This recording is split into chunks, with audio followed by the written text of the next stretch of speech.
तस्वीर किसी स्टूडियो में लगी लाइट की नहीं बल्कि हमारे सूर्य की है। अमेरिका के आइडाहो में कैप्चर की गई तस्वीर टोटल सोलर इक्लिप्स की है। इसे 2017 के अगस्त महीने में 99% टोटलिटी के दौरान खींचा गया था। 99% टोटलिटी का ये मतलब है कि उस समय सूर्य की 99% लाइट कम्प्लीटली ब्लॉक थी। 2017 के इस रेयर इवेंट की तरह 2024 में भी एक टोटल सोलर इक्लिप्स होने वाला है, जो कुछ मिनटों के लिए दिन में भी रात कर देगा। इस टोटल सोलर इक्लिप्स के साथ साथ आपको 2024 के आसमान में 2 ब्राइट कॉमेट भी देखने को मिलेंगे। इनमें से एक तो 80,000 साल बाद पृथ्वी के नजदीक से गुजरेगा। आज के इस वीडियो में 2024 में होने वाले कुछ ऐसे ही सुपर इंटरेस्टिंग एस्ट्रोनॉमिकल इवेंट्स के बारे में बताने वाले हैं। तो चलिए शुरू करते हैं। 4 December, conjunction of Venus and crescent moon. साल का अंत बिल्कुल वैसे ही होगा जैसे साल की शुरुआत हुई थी, यानी कंजक्शन इवेंट से। 4 दिसंबर रात आसमान में दिखने वाले 2 ब्राइटेस्ट ऑब्जेक्ट एक दूसरे के सबसे नजदीक होंगे। सूरज की ढलती आसमान में आपको वीनस और चांद एक साथ दिखाई देना शुरू हो जाएंगे। आपकी जानकारी के लिए बता दें कि सूर्य के बाद आसमान में दिखने वाला सबसे ब्राइटेस्ट ऑब्जेक्ट चांद है। अगर बात करें चांद के बाद आने वाले ब्राइटेस्ट ऑब्जेक्ट की, तो सबसे ऊपर गिनती होती है शुक्र ग्रह की। पृथ्वी के सबसे नजदीक होने की वजह से यह ग्रह आसमान में बहुत क्लियरली स्पॉट किया जाता है। नजदीक होने के साथ साथ यह ग्रह हमारे सौर मंडल का सबसे गर्म ग्रह भी है, जो इसके ब्राइट दिखने का मेजर कारण भी है। 4 दिसंबर की शाम को सूर्य ढलने के बाद आप इन दोनों ही ऑब्जेक्ट को पूरी रात क्लियरली देख पाएंगे। अगर आप किसी ऐसे एरिया में रहते हैं जहाँ पर लाइट पोल्यूशन और एयर पोल्यूशन काफी ज्यादा है, तो आप बाइनोकुलर्स या किसी छोटे टेलीस्कोप का इस्तेमाल कर सकते हैं। इस दिन चांद अपने कॉटन मून फेस में होगा और शुक्र ग्रह उसके मिनिएचर वर्जन जैसा दिखाई देगा।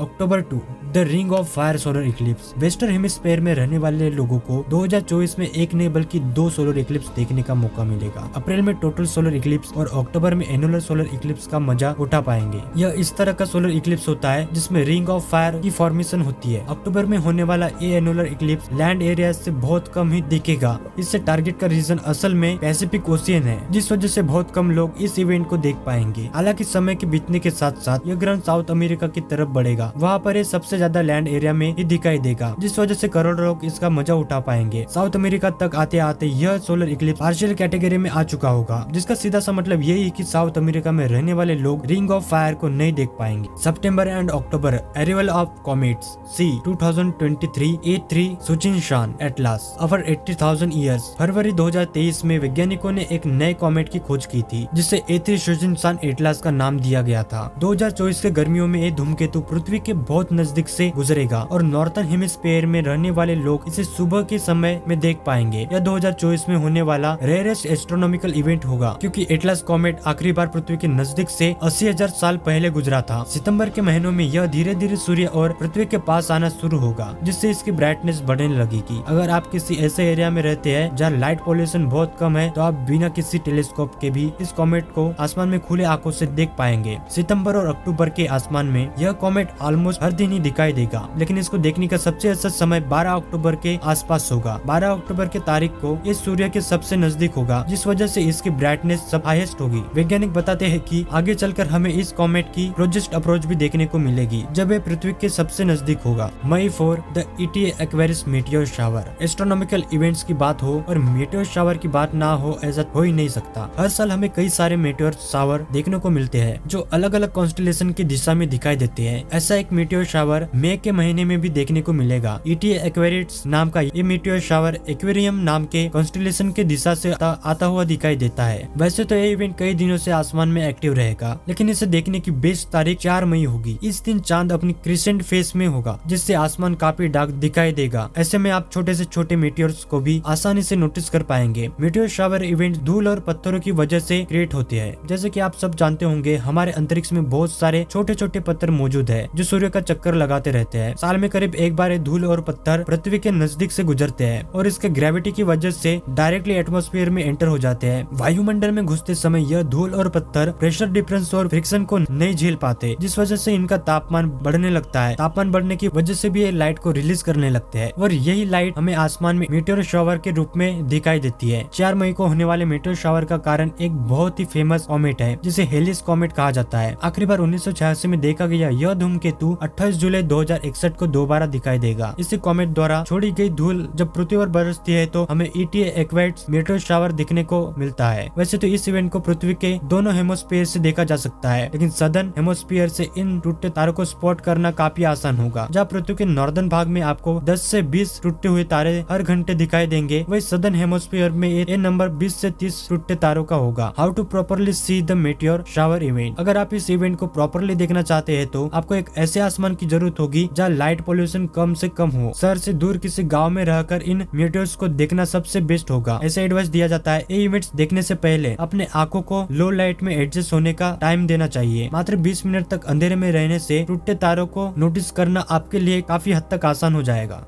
21 अप्रैल a bright comet 3 times bigger than the Mount Everest passes close to the Earth। अप्रैल के महीने में सोलर इक्लिप्स के साथ साथ एक और बहुत रेयर एस्ट्रोनॉमिकल इवेंट देखने को मिलेगा। हम बात कर रहे हैं कॉमेट 12P पोन्स ब्रुक्स की, जो पृथ्वी के आसमान में बहुत ब्राइट चमकता हुआ दिखाई देगा। वैज्ञानिकों के मुताबिक ये कॉमेट माउंट एवरेस्ट के साइज से भी 3 गुना ज्यादा विशाल है। यह एक क्रायोवोल्केनिक कॉमेट है जो मुख्य रूप से बर्फ, धूल और गैस से बना हुआ है। क्रायोवोल्केनोस एक विचित्र तरह के ज्वालामुखी होते हैं जो ठंडे स्पेस ऑब्जेक्ट्स पर पाए जाते हैं। जिस तरह से हमारे पृथ्वी पर मौजूद ज्वालामुखी लावा और गर्म गैसेस को बाहर उगलते हैं, वैसे ही ये क्रायोवोल्केनोस अपने अंदर से बर्फ, पानी और ठंडे मटेरियल्स को बाहर निकालते हैं। ये सुनने में भले ही विचित्र लगे, लेकिन ऐसा हमारे सौर मंडल के एक्स प्लैनेट प्लूटो पर भी होता है। 2023 में वैज्ञानिकों ने इस कॉमेट पर कई सारे आउटबर्ट्स को ऑब्जर्व किया था। इसके साथ साथ ये भी नोटिस किया जा रहा है कि इसके ब्राइटनेस में बहुत तेजी से बढ़ोतरी हो रही है। मार्च 2024 में ये कॉमेट सूर्य के नजदीक आना शुरू हो जाएगा। जैसे जैसे सूर्य से इसकी दूरी कम होगी वैसे वैसे इसकी रफ्तार बढ़ती जाएगी। रफ्तार बढ़ने के साथ साथ इसके ब्राइटनेस में भी बहुत बड़ा चेंज आएगा और आसमान में हमें इसकी पूंछ दिखनी शुरू हो जाएगी। जब भी कोई कॉमेट सूर्य के नजदीक से गुजरता है तो सूर्य की गर्मी उसके बर्फ को पिघलाना शुरू कर देती है। इसी बर्फ के छोटे छोटे पार्टिकल्स हमें कॉमेट के पूंछ के रूप में दिखाई देते हैं। 12 अप्रैल को पोन्स प्रोब्स आसमान में जुपिटर के बहुत नजदीक से गुजरेगा। ये एस्ट्रो फोटोग्राफर्स के लिए एक बहुत अच्छा मौका होगा क्योंकि वह इन दोनों ऑब्जेक्ट्स को एक साथ आसमान में कैप्चर कर पाएंगे। जुपिटर के नजदीक से गुजरने के बाद 21 अप्रैल को एक कॉमेट अपने पीक ब्राइटनेस पर पहुंच जाएगा। यह इसे देखने का सबसे अच्छा मौका होगा और कुछ इलाकों में यह बिना किसी टेलीस्कोप के भी देखा जा सकेगा। अगर आप USA, कनाडा या मेक्सिको किसी भी भाग से इस वीडियो को देख रहे हैं तो 8 अप्रैल को होने वाले सुपर एक्लिप्स के दौरान भी आप इस कॉमेट देखा जा सकेगा।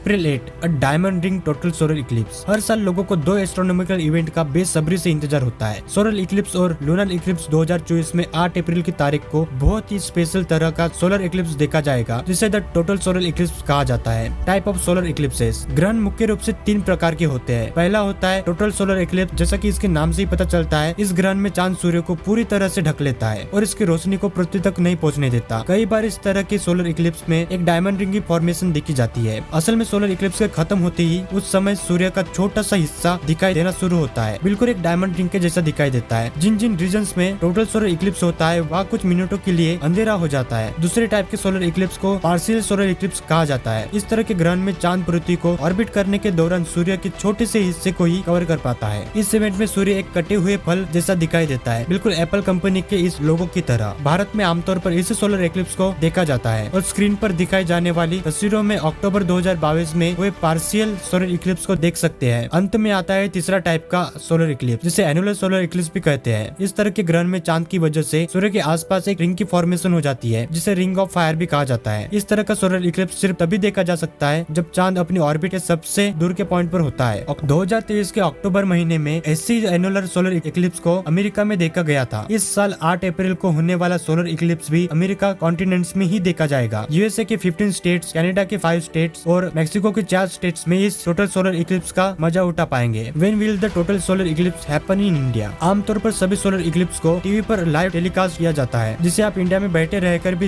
इस पूरे इवेंट को देख पाएंगे। अगर आपको टोटल सोलर इक्लिप्स इंडिया में लाइव देखना चाहते हैं तो आपको 20 मार्च 2034 तक का इंतजार करना पड़ेगा। ये वो तारीख है जब इंडिया में टोटल सोलर इक्लिप्स देखा जाएगा।